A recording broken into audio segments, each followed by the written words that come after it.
ಚಿಕ್ಕಬಳ್ಳಾಪುರ ನಗರದ ಕಂದವಾರ ಪೇಟೆ ಬಳಿ ಇರುವ ಶ್ರೀ ಕಾಳಿಕಾಂಬಾ ಕಮಟೇಶ್ವರ ಸ್ವಾಮಿ ದೇವಾಲಯದಲ್ಲಿ ಶ್ರೀ ಕಾಳಿಕಾಂಬಾ ಕಮಟೇಶ್ವರ ಸ್ವಾಮಿ ಸೇವಾ ಸಮಿತಿ ವತಿಯಿಂದ ಶ್ರೀ ಕಾಳಿಕಾಂಬಾ ದೇವಿಯ ಹೂವಿನ ಕರಗ ಮಹೋತ್ಸವ ಅದ್ದೂರಿಯಾಗಿ ನೆರವೇರಿತು.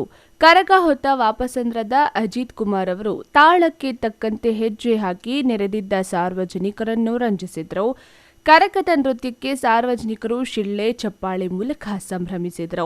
ಕರಗದ ಪ್ರಯುಕ್ತ ಪ್ರಮುಖ ರಾಜಬೀದಿಗಳಲ್ಲಿ ವಿದ್ಯುತ್ ದೀಪಗಳಿಂದ ಸಿಂಗರಿಸಲಾಗಿತ್ತು. ಇನ್ನು ಕರಗ ಮಹೋತ್ಸವದ ಪ್ರಯುಕ್ತ ವೀರಗಾಸೆ ಸೇರಿದಂತೆ ವಿವಿಧ ಕಲಾ ತಂಡಗಳ ಪ್ರದರ್ಶನ ಸಾರ್ವಜನಿಕರ ಗಮನ ಸೆಳೆಯಿತು.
ಕರಗ ಮಹೋತ್ಸವದಲ್ಲಿ ಕೆವಿ ಶಿಕ್ಷಣ ದತ್ತಿಗಳ ಅಧ್ಯಕ್ಷರಾದ ಕೆವಿ ನವೀನ್ ಕಿರಣ್ ಭಾಗಿಯಾಗಿ ಭಕ್ತಿಭಾವ ಮೆರೆದರು.